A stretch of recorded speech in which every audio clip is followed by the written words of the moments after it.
Sid Krofft is the grandfather of puppetry. He picked up his first puppet at a young age and was soon a sensation, booking shows across the United States and then around the world.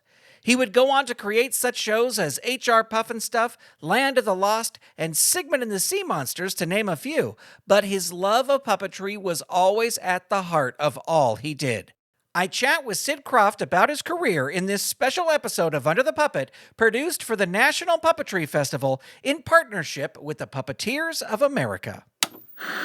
You're listening to Saturday Morning Media. And now, back to our show. Welcome to the show that is preserving puppetry through the personal stories of professional puppeteers. My name is Grant Pachoco, and this is Under the Puppet.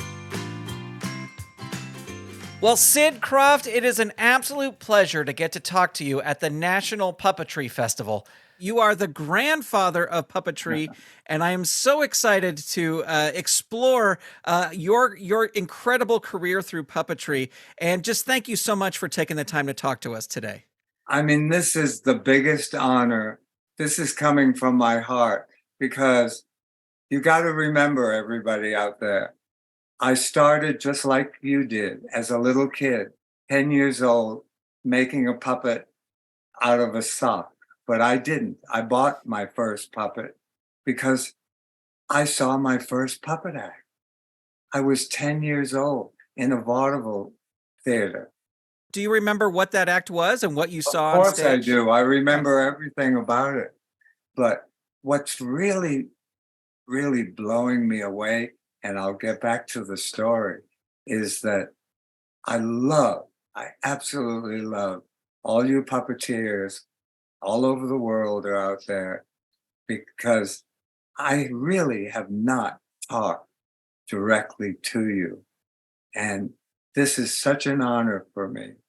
And for you to hear a little bit about my story, because my story would take months to tell. The very first movie, the week before, that I ever saw, I was just turning 10. I was invited by the man, the stagehand that opened and closed the curtain. That was his job. And it was the opening show at 8 o'clock in the morning. I got there at 6. He snuck me into the theater. People had been sleeping out in the street all night. There was a line for blocks and blocks. And it was The Wizard of Oz. Can you imagine? My very first movie. I never saw a full-length movie. I came from a really poor family. And so, movies on Saturday morning were 5 cents, but that was a lot of money, Right. I loved Lifesavers, and they were 5 cents. And my dad said, that's the most expensive candy. I was invited by that same neighbor that opened and closed the curtain. A week later, he had one ticket to go to the Phase Theater in Providence, Rhode Island, to see a vaudeville show. He thought that would be really interesting for me, because even at 10 years old, I was already living in the world of fantasy. They loved where my head was at 10. And so the reason he wanted me to see that show, because it was the Meglin Kiddies. That was a woman that had 100 children. She discovered Shirley Temple and Mickey Rooney and all the kids that were in movies. And she had a live show, and they built a theater here on Hollywood Boulevard across from the Chinese Theater. It was a vaudeville theater. And it's now called the El Capitan. And so they thought it would be interesting for me to see other kids entertained. I was alone. My dad asked a couple to bring me in. And he was going to pick me up after the show, the stage show. And I was sitting next to this couple. I didn't even talk to them. And the curtains went up, and there was like 30 kids tap dancing down a staircase. And it was wild. To this day, I don't know how the hell they did it. but sparks came from their tap shoes. You know, I've asked so many special effects people how they did that. They think it was sandpaper spread across the staircase.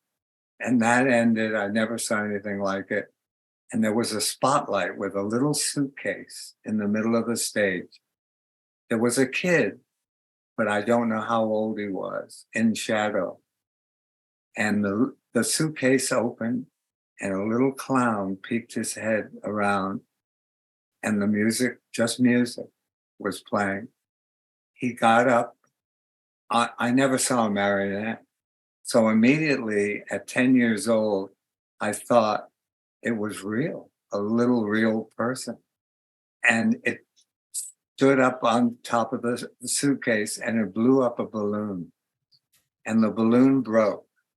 And the clown became so sad, he dropped his head, that I started to cry. It was sold out.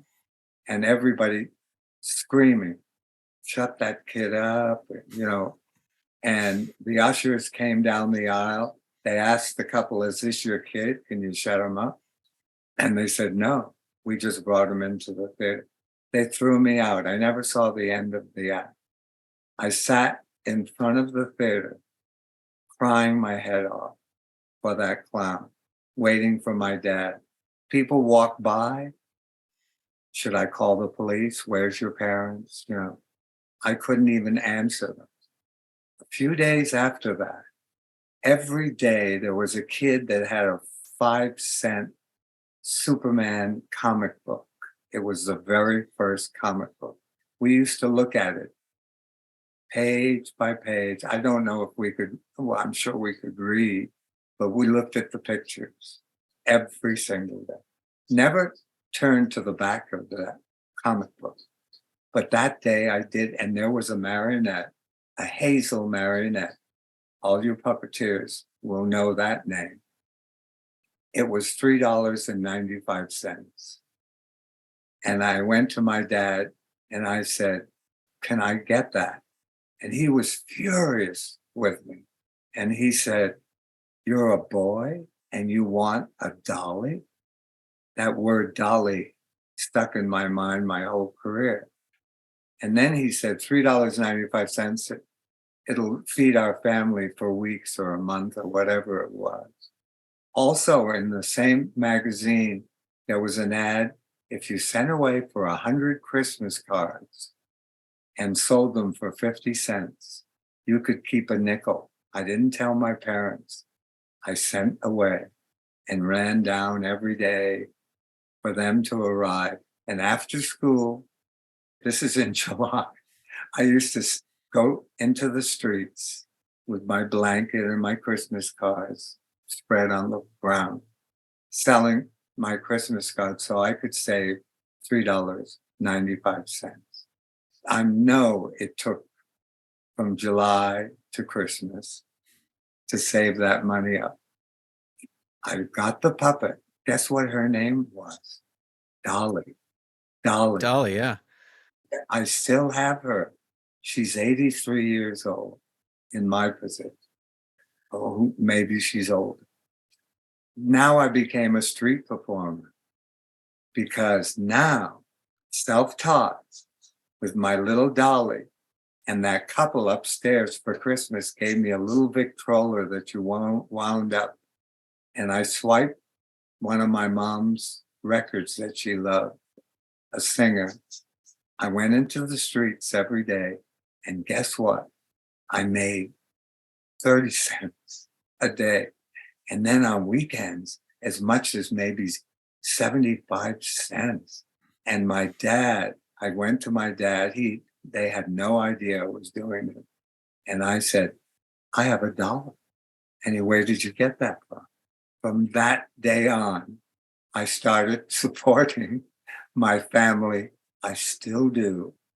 I'm 93 years old. And that never went away. And my dad became my manager about 2 years after that. And he allowed me to get better puppets. Because I don't know if you know this, but there was a magazine, all you puppeteers out there. It was called Billboard. it wasn't music. And it came out every week.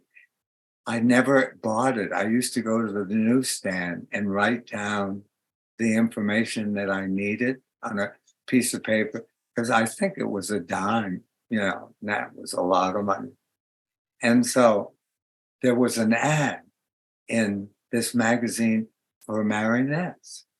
I mean, a professional one, close to a 3-footer. And I got my first 2 marionettes, and they were tap dancers, and they were all dressed in white satin top hats, and they were black, which was unheard of, displaying it to white people at that time. I started putting together an act.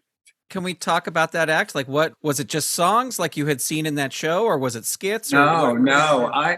Everybody out there, and you can relate to what I'm saying, all you puppeteers. We're like magicians. We have our secrets, on how we make things work. We don't really share them once it's like it's yours, it's something that put a stamp on your name.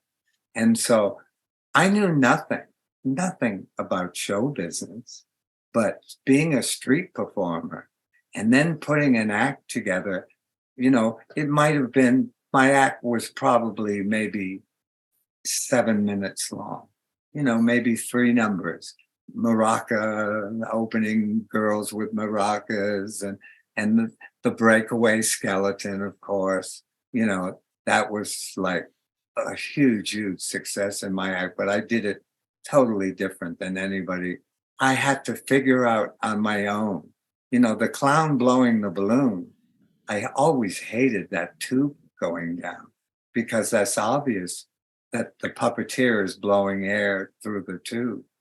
And later, I had a marionette actually lit a cigarette and inhaled and out, exhaled.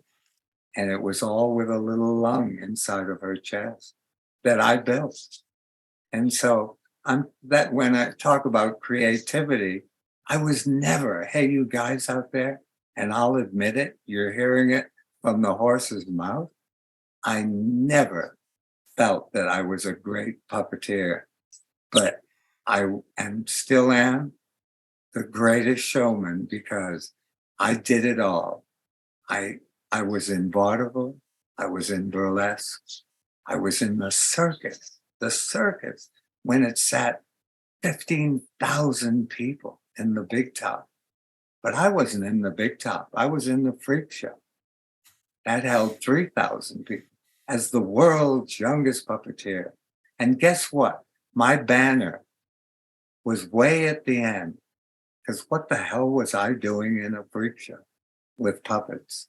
But I found out years later, they kept sending me out all day long. It's a 12-hour job.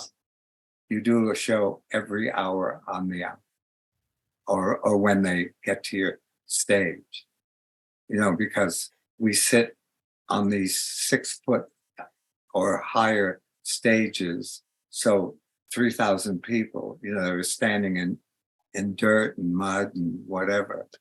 And, looking up, they have to see everything. And no one ever spoke, but I had my music on a little tape recorder. There was a minstrel 30-piece band in the sideshow, and I never had them play my music. If anybody ever saw that piece of footage, which was done in 1952 or 3, when Madame Chikanashinska was a ballet dancer that I had. She was a retired ballet dancer. And on the Jack Benny show, it was a special, an hour special. Jacques Tembois, who was the premier dancer in the New York City Ballet, danced with her. I worked her from 12-foot a bridge, and he did lifts with her. And I just, after all these years, I didn't have a copy of it. Someone sent it to Kelly. Kelly is my creative assistant. She's been with me a long, long time. And it's because of Kelly. I hope you're all watching me on Instagram every Sunday. I hope so. And if you're not, you better be. It takes a hand to hold a marionette that weighed a lot, right? And you only have the other hand to pull the strings. And 12 feet in the air, when you pull a string, and I drove Judy Garland crazy. She used to stand in the wings and watch my act because I don't know if you guys know this, but you have to be almost a little more than a half a beat when you pull a string because it takes that to go down and give you the movement. And if you want the movement right on the note, and it drove her crazy because I was totally off beat working if you watched me up there. So here I am with Jacques Dembois doing lifts and I'm by myself. I don't know why, and I don't know how I did it. So when you look at that, all those lifts and, I mean, marionettes don't register on film very well because they become a little jerky, and that's what the Muppets did. Oh, the Muppets, they're the most incredible. What happened when the Muppets came on the scene opened up our entire world. Thank you, Muppets. And Jim Henson, who I really knew well. And of course, Brian, who's going to be on my show in a couple of weeks. So, you're performing at in the circuses and vaudeville and all these other places. When did you start using the unusual artistry of Sid Krofft? 1945. I lived in Providence because I come from Canada. I was born in Montreal. And we came here, our whole family, to America the very first time, the summer of 38. And we were supposed to go back to Providence. We lived right on the beach, $20 or $25 a month in this little house. It was a servant's house, but it was smack on the beach. And there was a hurricane, and we were the only family on that whole big long street that made it. Everybody drowned, or it was one of the great East Coast, never registered, but the winds were 160 miles an hour. Now we're going to New York. We're moving to New York, and we're going to live in the Bronx because we had relatives there. And my little agent in Providence hooked me up with a 2-bit agent in the Brill Building on Broadway. And I went with my dad and my Victrola and auditioned in his office, which was no bigger than a bathroom. And when I was done, he said, okay, I like what you just showed me. The very first thing is I am not going to be able to sell a puppet act. That word puppet is not going to work. How old am I? 15. Yeah, I'm 15 years old. And he said, that's the first thing. You've got to come up with something. At 15 years old, I don't know where the hell I got it in his office, because those are big words. I said, what about the unusual artistry? He said, oh, bingo, that sounds great. That's mysterious, because even if I have 8 by 10 pictures, I want them to be mysterious too. And I have pictures like that were taken at that time for that agent. He said, your name will not fit on a marquee. You are not Tchaikovsky. It went way beyond that, my real name. And my real name, first name, was Sidney, which I never liked. But I didn't have people call me Sid. But that agent said, look, we'll take your first name, and out of your name, how about Krofft? Krofft. And I said, it's not big enough. Let's put an extra F in it. Right? And so that year I became an American citizen, and I changed my name to Sid Krofft. My family, when I was in Europe years later, they all decided, without even asking me, my whole family, including Marty, his real name is Mortimer, and took my name, Krofft. Not only did Mortimer take my name, he also took some of my old puppets. He was not a puppeteer, knew nothing about it. He was a car salesman for 2 years. That was his first job. And he took my old music, and I already had a huge reputation all over the world. And he put an act together and he got jobs. But I was in Europe all through most of the 50s, the early 50s. It's little brothers always are touching your stuff, right? That's a whole other story. Okay? That's another show. Right. Well, I think you've already answered this. My next question was kind of how long it took, doing these shows, I guess, sort of locally before you were touring. Well, I'll tell you what shot me to puppetry stardom. Okay. I'm doing vaudeville, one-nighters with my act. I'm too young to be in burlesque, but I wasn't allowed to take a bow. I didn't work on a stage. I worked in black, and I moved like a dancer, and I moved like the puppet, above me. So it just all stayed in line. And so I covered Radio City Music Hall. Can you imagine a puppet act at Radio City Music Hall? Okay. Next door to Radio City Music Hall, the sister theater was called Center Theater.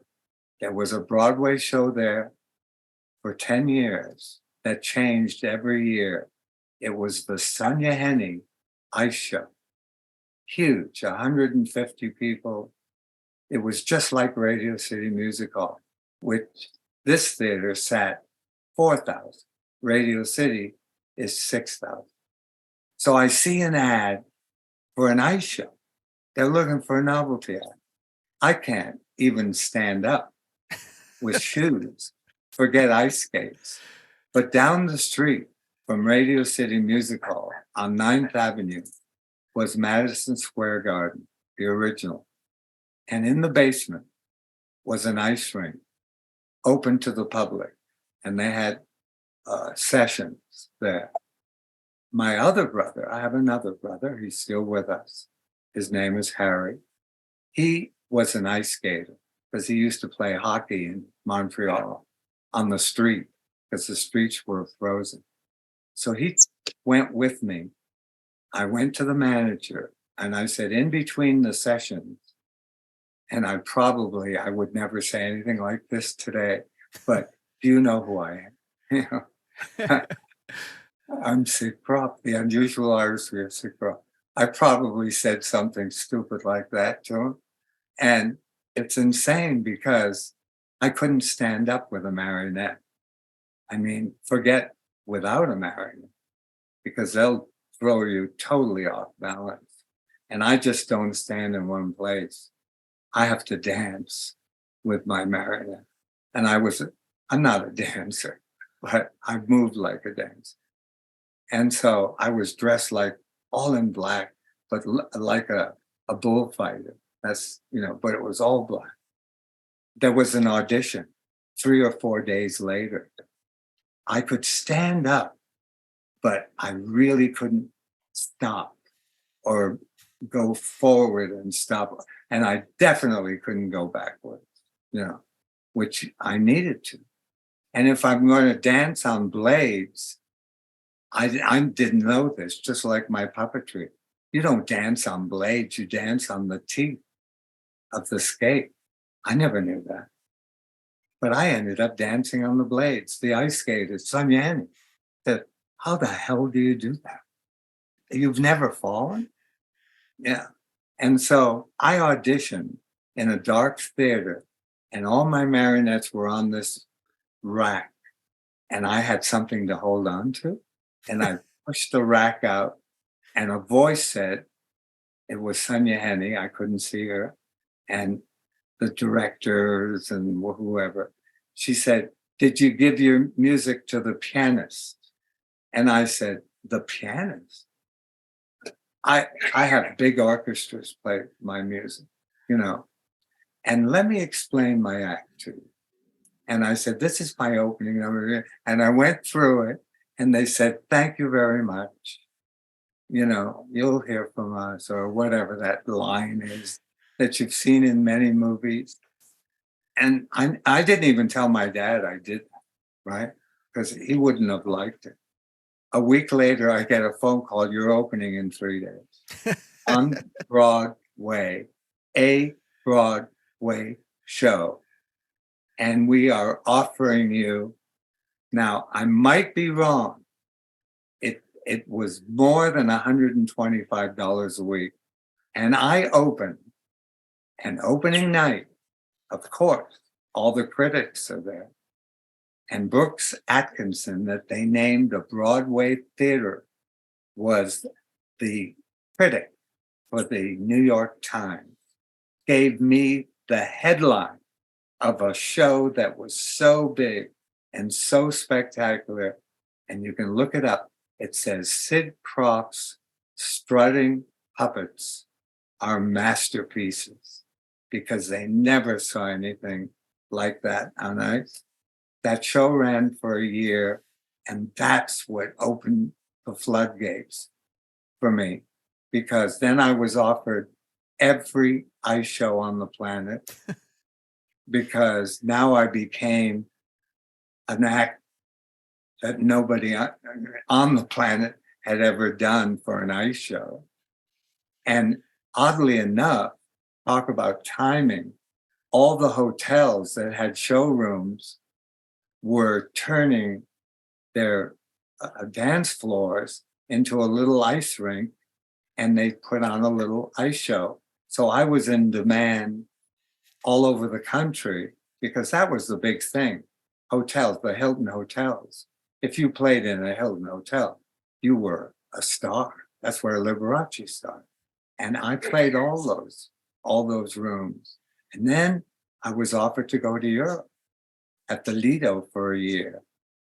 And then I did a command performance, 3 minutes, for the Queen. Liberace was the star of 100. It was a night of 100 stars. And it was a charity for the Queen. And it happened every year. Someone fell out in the afternoon on Sunday. And I got a phone call. Liberace said to the producer, oh my God, Sid Krofft. Oh, get him. See if he will do it.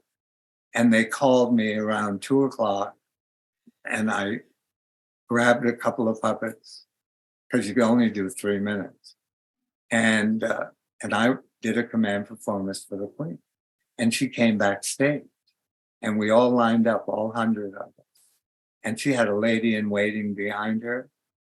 And the lady in waiting told her who everybody was. When she got to me, she said, oh, what cute little dollies. Well, I heard my dad's voice, and this is going to sound awful, but I almost gave her the finger, you know. And so I wouldn't even be here talking to you today. I'd be in the tower in chains, you know, if I did that. But, you know, that rang. I hadn't heard that word only way back when I was 10 years old. You almost caused an international incident, Sid. Oh my God, a puppet act. Okay, Yeah. let me throw this in. David Copperfield, who is the world's greatest magician, he started with a dummy. Then he got into magic. Magic was backyard birthday party. A magician came and showed the kids a little trick, and they oohed and awed. So he brought it into the adult world. Can you imagine, at my young age, I knew I had to be different with my puppets. There were puppet acts out there, but I was taking over, because I got jobs, unusual artistry jobs that they were not doing, you know. I was the first puppet act at the Lido in Paris. I don't even think they ever had a puppet act at the Night of 100 Stars or anything like that. You know, I caused a lot of attention, but I wanted to take it into the adult world. Nobody had done that at that young age.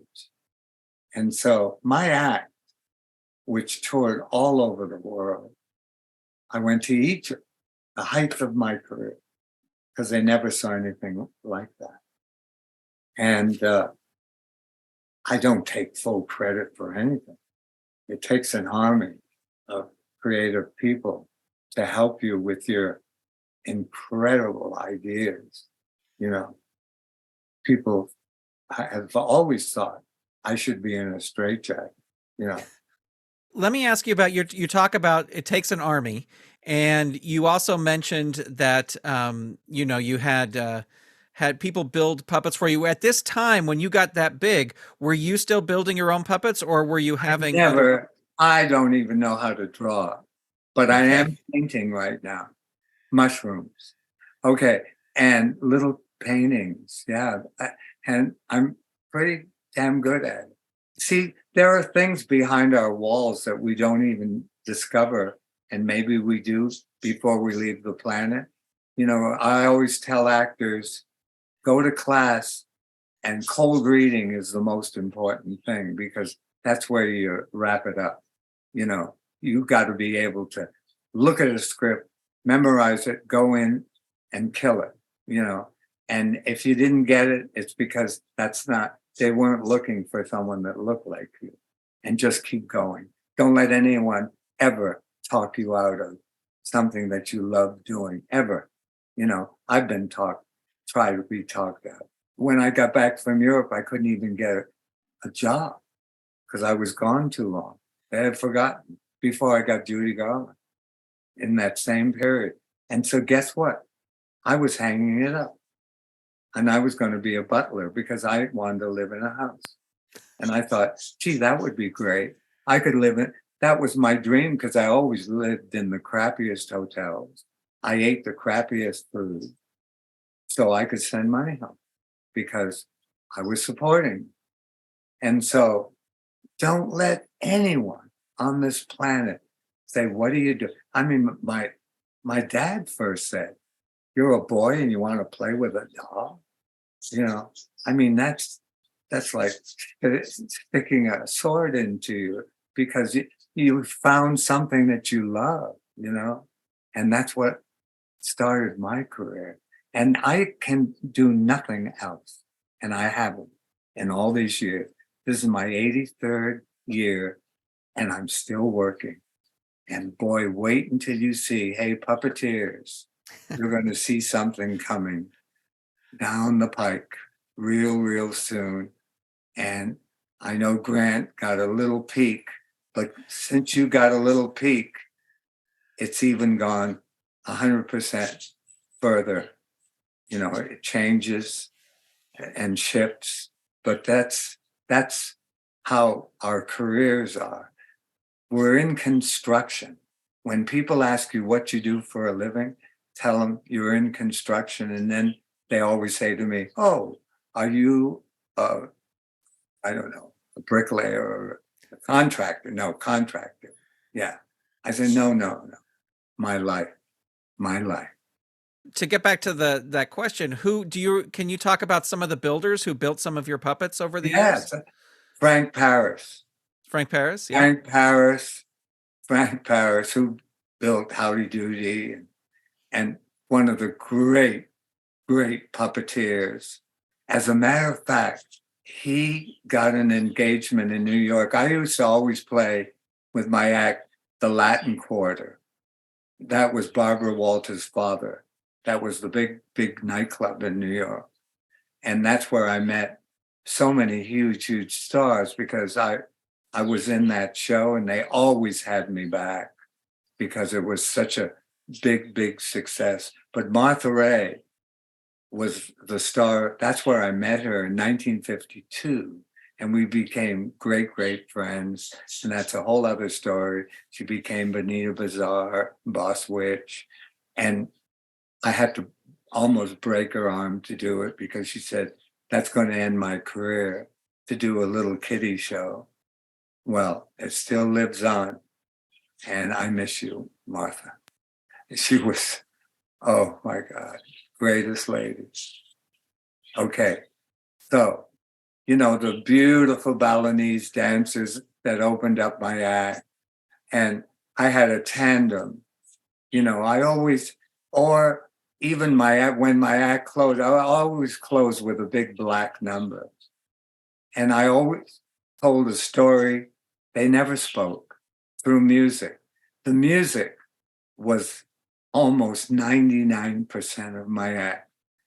Orchestras, I played the Hollywood Bowl with Madame Kikanishinsky, with the Philharmonic, because she danced at the Hollywood Bowl. A marionette for 16,000 people, with Johnny Green conducting because of the music. The music was killer of my act. Henry Mancini's arranger wrote my music. All those things, every detail. It's like the Muppets, the detail. Cirque du Soleil, the detail. They spend 2 years before you see a show.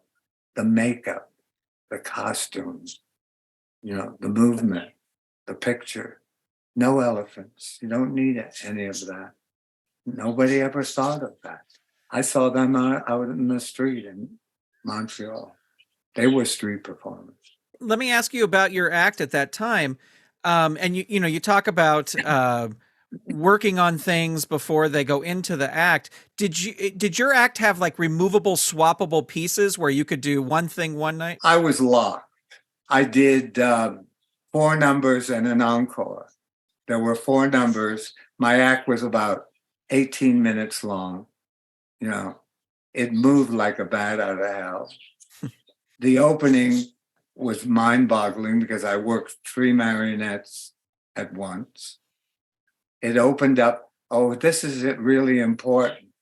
I never allowed an announcer, or what we call an MC, to introduce my act. Whoever I followed, black out the whole stage. There'd be a mic off stage, and a voice would say, in the dark, the whole theater was pitch dark, ladies and gentlemen, the unusual artistry of Sid Krofft. And I traveled with this huge, huge gong. I bought it from the Paris Symphony Orchestra when I was in Paris for $200. And they would hit this gong, it would vibrate the whole building, and my act visually would start. And on stage, I had this Balinese masked, beautiful figure that also hit the gong for the second time. I had little set pieces. I traveled with an assistant who in 1958 was my brother. He would put props in the dark, but hand me all the puppets off stage, or maybe it would happen in the middle of the stage. So I always had a formula. I had a big opening number, and then the second thing was Dracula, flying over your head, over the whole audience. And there was a coffin on stage that was lit. And he'd fly into the coffin, and he had a big sword. And it was really corny as hell, and he sunk down into the coffin, and the whole coffin would burn on stage. Wow. And out of it would come a skeleton. But the way I did my breakaway, it was show-stopping, because at the end, when he went back in, and you guys can steal this, when he went back in, all the bones were scattered, and his hand went out and grabbed one and the other and the other and the other, and then he shut the lid. And that's how it ended, And I got to tell you something. I still have nightmares to this day because it always took me an hour or more to reload my act or restring or untangle.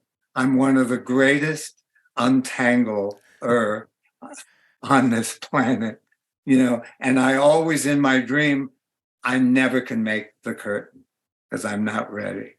I always had that fear, what time is it?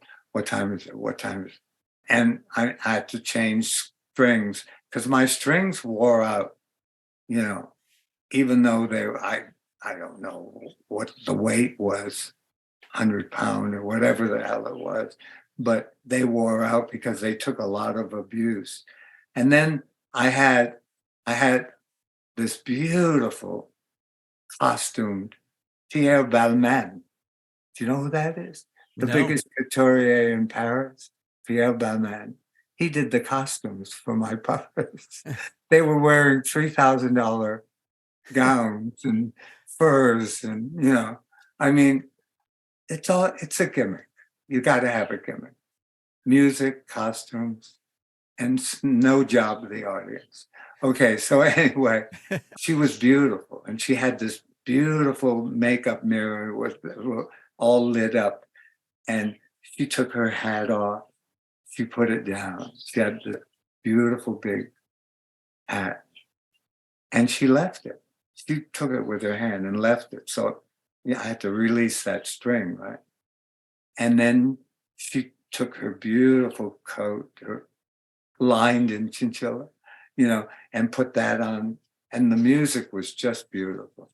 And then she kept on dressing herself 9 or 10 times. She turned into a stripper, right? And it was hot, and, and then at the very end, the last thing she did was take her bra off, but immediately blackout. You hardly got to see her boobs, right?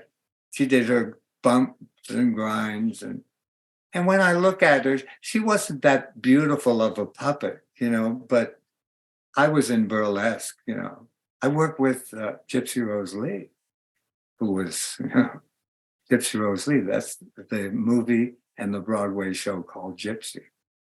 She was the #1 stripper. I saw Sally Rand, but I never worked with her. With the feathered fans.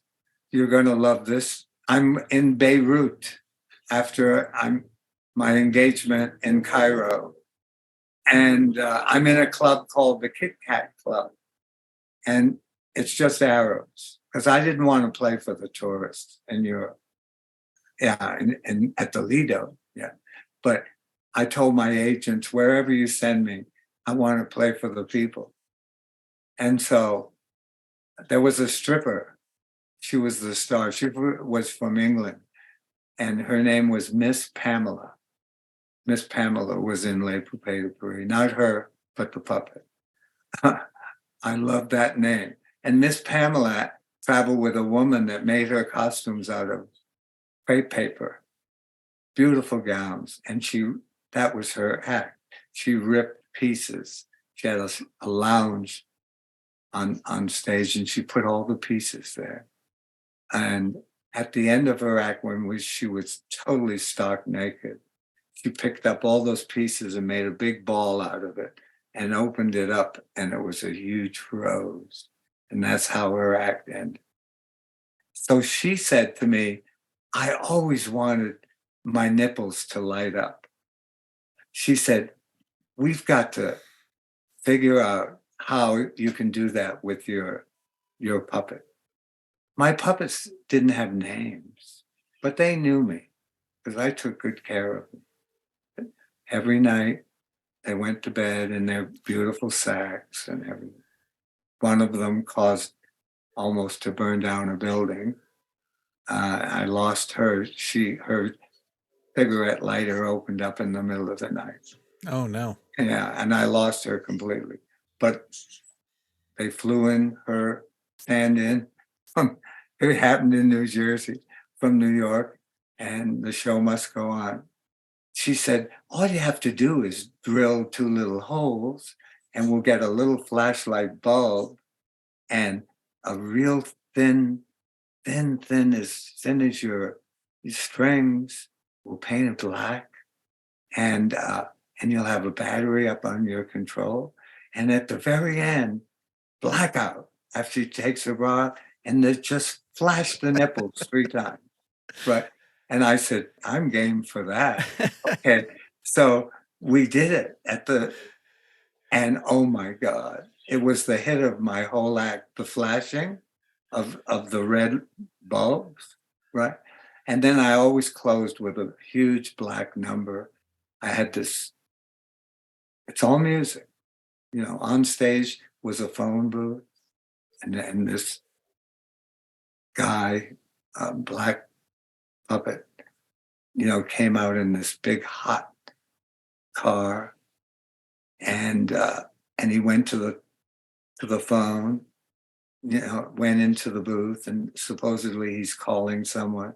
And then at the other side of the stage, I'd leave him in there, I'd hang him. And on the other side was a lamppost lit, and a streetwalker, black, beautiful costumes, with furs and all that stuff. And she had a cigarette lighter, and she lit it. There were times when it wouldn't light. Yeah, very few. It was pretty accurate. So I had a cigarette lighter, and I would put my hand down and light it for her. And I discovered something, because as you all know, as puppeteers, it just takes a couple of minutes with a marionette, and your focus, they become, life-size. And if a human hand comes in front of a marionette, it pushes the audience backwards, like, whoa, And so, because in Les Puppeteers, I didn't have her. I had her lighter, but it never worked. So one of the puppeteers from the wings, because that was even made it more sensational, would light it for her. And she dropped her furs and drugged them in this hand. And what my puppets really did, and what I honestly take credit for, they knew how to walk, not as a marionette. Because remember that review? Sid Kroft's strutting puppets are masterpieces. That's what he meant, because they walk. She met the guy. I put them tandem, and and they did this big hot dance together. And then I had, like, I don't know, a 15-piece black band, and it was all, electric, all puppets, but not manipulated, like they were in a nightclub dancing. That's the way my act ended. I never had an encore. There's one thing we all know. Again, you can relate to what I'm saying. Puppets, kids, and dogs always stop the show. All three. Always. That's why Judy Garland picked me out of thousands of performers. And I did stop the show for her. And then she came out right after they didn't even announce it. They just played 4 bars of Over the Rainbow, and she walked out. And so that is a big piece, and the most important piece of my career is puppetry, because puppetry gave me the ideas of putting people inside of suits. I did that in my puppet shows. Did anybody out there see one of my puppet shows at Six Flags? 9 years, a new show every single year. Mind blowing. 25 minutes, acid trip, because I was working for teenagers. They want to go on those rides. They're not going to go see a puppet show. That's for their little 8-year-old, 2-year-old brother. But they stood in line for 4 or 5 hours trying to get into a 1,200-seat theater. We did 9 shows a day. I had 2 crews and 12 shows on weekends at all the Six Flag Park. We were in Kings Island, and we were in Busch Gardens.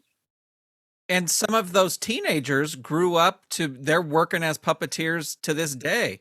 That's right. Yeah, so you Yeah. really provided a lot of first jobs for a lot of Well, puppeteers. when I came to see you, by the way, everybody, I saw something. I I just saw something. It's just weeks ago, and thank you for inviting me. I've been wanting to see it. Brian Henson has a show, Up It Up, and I've heard about it, and it's for adults, and it's improv. And when all the puppeteers heard that I was there, I was so honored. They all got so excited about it. But I got to tell you something. What you guys did, the improv, there we go. Brian went left, didn't he? He went left, just like I did. Just remember that, everybody, because that's an important path to take in your career. And it just blew me away. And I learned something from everything that I see, everybody I talk to. I absorb every word. I'm working on a project right now, and I'll say, well, let me think about it, an idea that somebody else. And then I come back just hours later, and put that together. That's where the harmony comes. You can have a great idea, but you need a lot of creative people to put it up on that stage. Yeah, well, and you certainly you assembled a good crew, and back doing those theme park shows, you had a lot of great puppeteers who worked for you. And Les Poupées de Paris was I can't even begin to think about how many puppets were in that show. 250. It was the biggest puppet show ever produced. The idea came to me because I worked at the Lido. It's an ass, they called those shows. I worked in the Folie Bergère, and Judy Garland opened at the Flamingo Hotel in Vegas. And the maitre d', if a maitre d' comes to you, if a busboy comes to you, if a waiter comes to you and says, hey, kid, that's a good act. That is the biggest compliment, because every 3 weeks, every 4 weeks, they see it all the stars, all the acts, and they've seen it over and over and over again. The maitre d' came to me and said, I've been here for a zillion years. I want to open up a restaurant, a dance club, and a theater, a puppet theater. And I want all those three things, a mini little Disneyland. And I found a location here in Los Angeles. And I said, but my act's only 18 minutes long. No one's going to pay money to see that. I'm a supporting act. They come to see the star. He said, no, you'll come up with something. I woke up, it might have been days later, and I thought, oh my God, adults only, a puppet show for adults. There's not going to be F jokes. I'm not going to do anything like that. And tits and ass with puppets, right? That's what they call those shows in Europe. And I thought, oh my God, who can I get to build all those marionettes? I worshipped to this day Tony Urbano, the most brilliant, not only puppeteer, brilliant beyond belief, but Tony Urbano, he was sent to us from the gods of the puppet heaven, He's just unreal. And he was living in San Francisco, and I called him. I said, I've got this crazy idea. I've got the money to do it, whatever it costs, he said. And so Tony came here with his aunt who did wigs, and he opened up a little shop, and he built 250 marionettes. That show was 58 minutes long, no intermission. It was mind-boggling. It played to 9.5 million people at the Seattle World's Fair, the New York World's Fair, the San Antonio World's Fair, off Broadway, on Broadway, Las Vegas for years, a puppet show.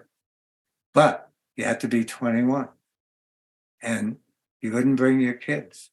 But at the New York World's Fair, the president of the fair made us cover the breasts on all the puppets, only the breasts, because all the showgirls and whatever, unbelievable costumes. Bill Campbell, who was working in a costume rental. He wasn't even designing costumes at that point. That's the kind of people I found. All those puppeteers you talked about, they were all kids. They were 18. You had to be 18, at least 18. Maybe some of them were even 17. I just met one in Dallas, and he said, "You sent me through college." I was at Six Flags for 9 years. He had some of the original tapes. I did the music off of records. I put the whole show. I spent months. I directed them. I created them. I swept the floors during rehearsal. I did whatever it took. I strung with everybody. Because as you know, as a puppeteer, you're just stringing your life away because I'm demanding. Oh no, the puppet can't do that. I said, yes, it can. We're going to make it do that. Oh no. I always get, my stage manager would say, you can't drop that into the audience. They'll pull it out of the ceiling. I said, if it sucked, they'll pull it out of the ceiling. They'll have respect if they like it.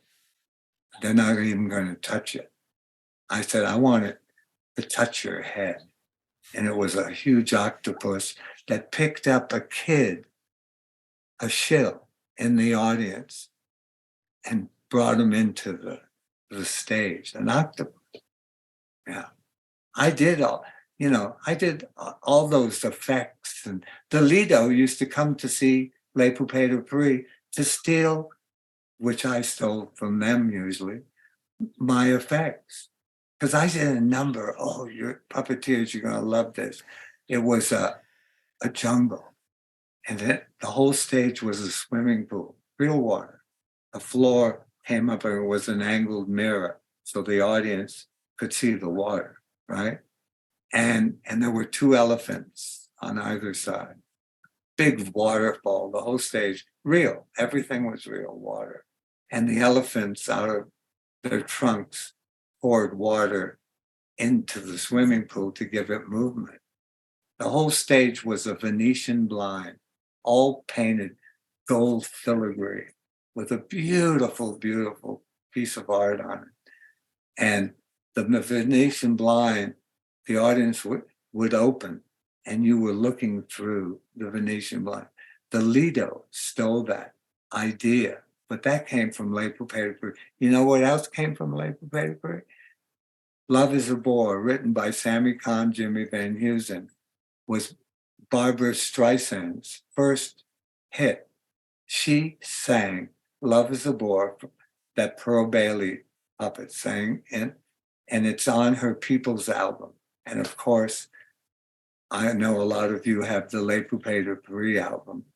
That was the first time original music was written for the New York World's Fair. But the president made us cover the puppets till 5:00. And then at 5:00, we could take the bras off. And we got so much publicity from that, just boomed our business. The 5:00 show was always packed. Line out the door. Yeah. Well, Sid, it has been a pleasure talking to you. I mean, we could, as you said, we could talk days for this, but we've already talked for quite a bit. Before we wrapped up, I did want to ask about your Instagram live streams, because as you say, you're still going and you're doing these live streams. Well, you know what? All you puppeteers out there, and please tell your friends too, everybody that's tuning in, because I know people that tune in that have no clue who the hell I am, because the other day in front of 1,000 people, they introduced me and I took the mic and I said, every single one of you has a phone. Would you show me? And, and everybody put their phones up. I said, you should do this every day. Call your mom or your dad or go to your grandma or your grandpa and ask them if they know who Sid Krofft is. They're going to tell you. Because when I do lectures at theater art departments at universities, those kids have no clue. Maybe they knew Land of the Lost because of the movie, but they had Donnie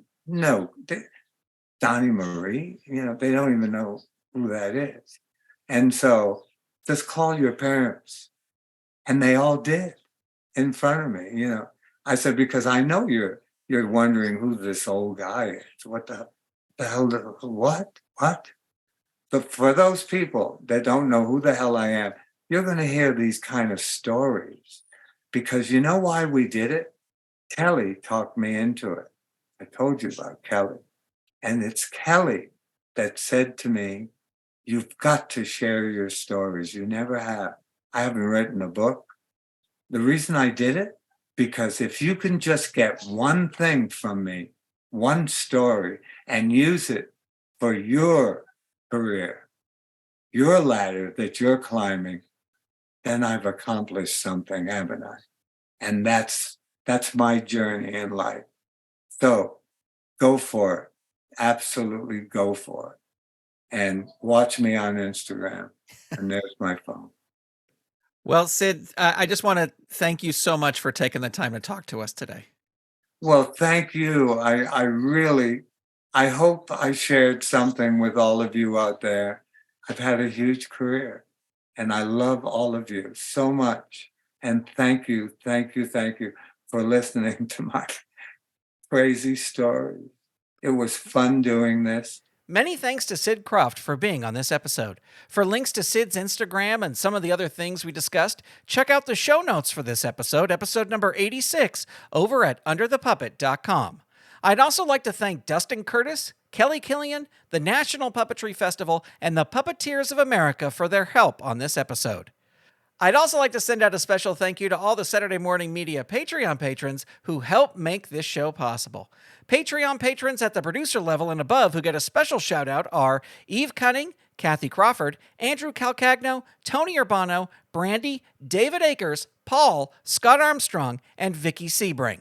To become a patron, visit patreon.com/Saturday Morning Media. And thank you for your support. Well, that's going to do it for this episode of Under the Puppet. If you have questions, suggestions, or feedback about the show, call our voicemail line at 818-806-9604 or click the Call the Show button in the free Under the Puppet app for iOS and Android. You can also send your feedback via email to underthepuppet@gmail.com, or you can connect with the show on Instagram or Twitter by searching for Under the Puppet. And don't forget to tell a friend about the show. This episode featured music by Dan Ring and was edited by Steven Staver. Thank you so much for listening. Under the Puppet is copyright 2023 Saturday Morning Media, Grandpa Choco executive producer, all rights reserved. www.saturdaymorningmedia.com. Under the Puppet proudly presents The Adventures of Timmy the Tooth Reunion. In this almost 90-minute video, you will hear great stories from the cast and crew who brought this amazing puppet show to life. Plus, you'll see never-before-seen artwork and exclusive behind-the-scenes video. Under the Puppet's Timmy the Tooth Reunion is available right now at timmy.underthepuppet.com. You've been listening to Saturday Morning Media. Stay tuned, we'll be right back.